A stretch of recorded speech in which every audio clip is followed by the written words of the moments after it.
날마다 3번의 삼종 기도.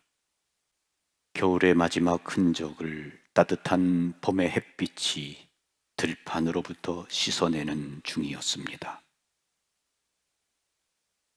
성 프란치스코의 계곡을 흐르는 물결에 따라 얼음이 깨지는 소리와 함께 커다란 얼음 조각들이 끝없이 흘러내리고 있었습니다. 오후 4시, 몇 분 뒤에는 몬트레빌로부터 들어오는 급행 열차가 퀘벡 몬트레알 역으로 들어오게 되어 있었습니다. 짐작 안에는 급행사자라는 별명을 갖고 있는 짐관리 조장이 일을 끝내고 몬트레알 출신의 다른 동료와 함께 흘러내리는 커다란 얼음 조각들에 대한 잡담을 하고 있었습니다. 다음 이야기는 급행사자라는 별명을 가진 짐관리 조장의 이야기입니다. 그는 권총과 약간은 거추장스럽게 생각되는 커다란 시계를 책상 위에 풀어놓고 동료들과 이야기를 나누고 있었습니다. 그때 갑자기 꽝 하는 커다란 굉음이 들려왔습니다. 떠내려오던 커다란 얼음 조각들과 물길로 인해 다리가 끊어져 버리면서 기차가 물결 속으로 처박혔던 것입니다. 기차에 타고 있던 우리들은 순식간에 강바닥에 갇혀버렸습니다. 어차피 사람은 한 번 죽기 마련인데 이제는 나의 차례가 온 거야 하는 생각이 머릿속을 훑고 지나갔습니다. 저는 곧바로 속죄의 기도를 하기 시작했습니다. 오 하느님, 나의 주님, 제 생애의 모든 시간에 대해 죄스럽고 아울러 용서를 청하옵니다. 기도를 바치면서 밖으로 나오기 위해 헤엄을 쳤습니다. 곧 죽을 것만 같은 생각이 들면서 자꾸 아내와 아이들이 생각났습니다. 오 하느님, 당신은 끝없이 선하시고 모든 사랑의 근원이시며.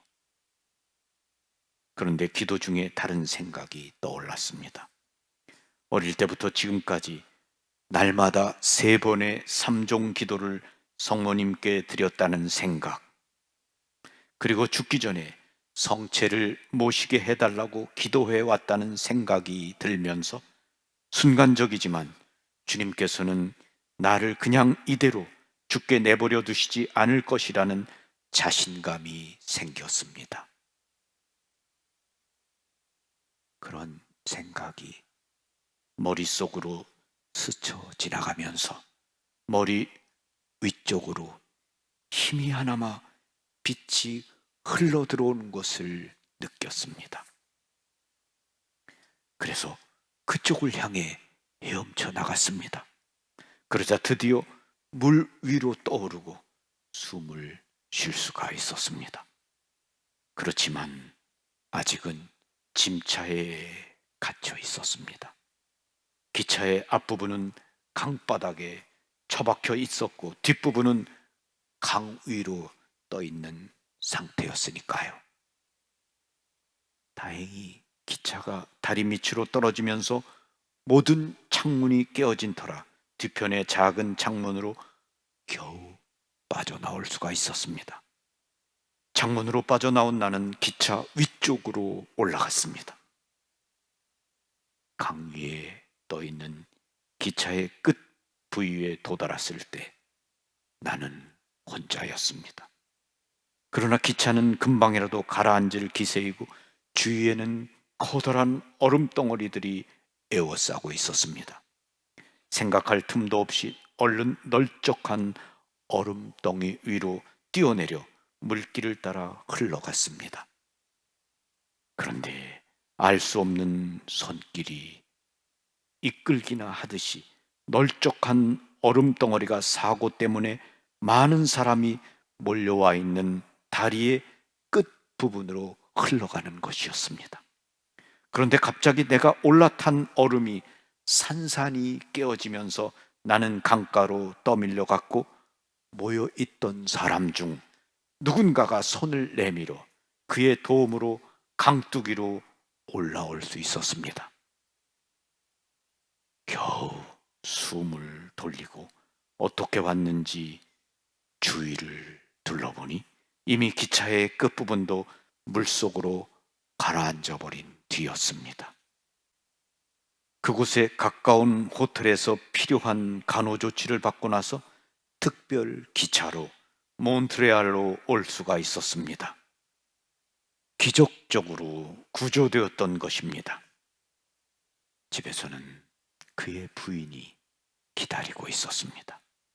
그가 집에 도착해 문을 열었을 때 그의 아내는 놀람으로 주저앉았습니다. 그녀는 남편이 사고로 죽었다는 연락을 받은 직후였기 때문입니다.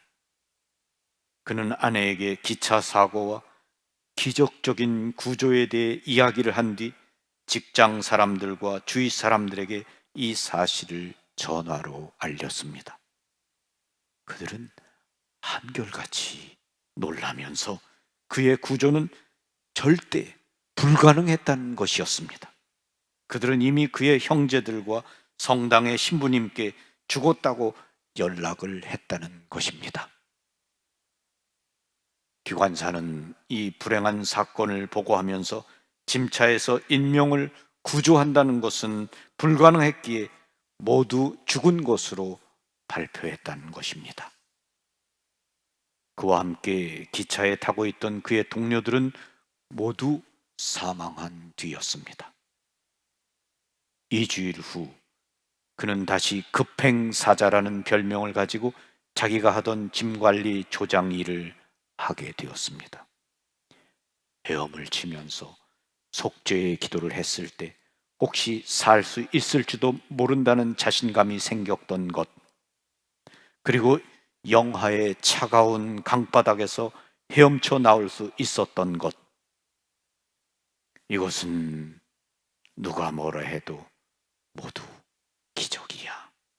누구든 성모님께 날마다 기도를 하고 성모님을 생각한다면 그분께서도 우리를 틀림없이 기억하실 거야. 특히 우리가 위급한 상황에 처해 있을 때면. 그는 자신에게 일어났던 놀라운 일에 대해 듣고 싶어하는 사람들에게 기꺼이 자신이 구조되었던 때의 일을 하느님의 돌보심이었음을 설명하면서 12년을 더 살다가 임종 때에는 마지막 고해성사와 영성체를 할 수 있었습니다. 죽기 전에 성체를 모시게 해달라고 바치던 평소 그의 기도대로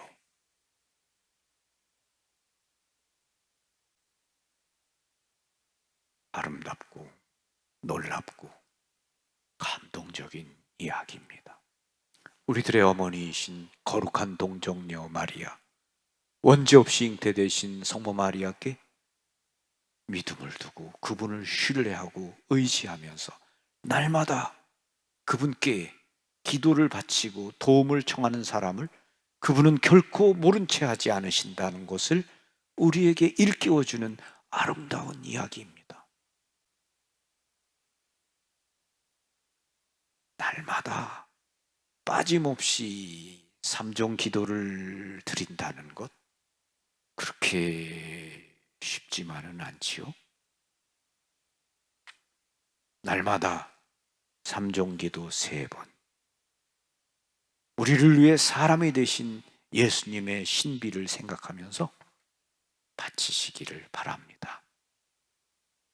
그리고 죽기 전에 꼭 고해성사를 보고 영성체를 영하고 죽을 수 있게 해달라고 성요셉께 기도하시기를 바랍니다. 그래서 항상 언제나 성모 마리아께 매달리고 의탁하시기를 바랍니다.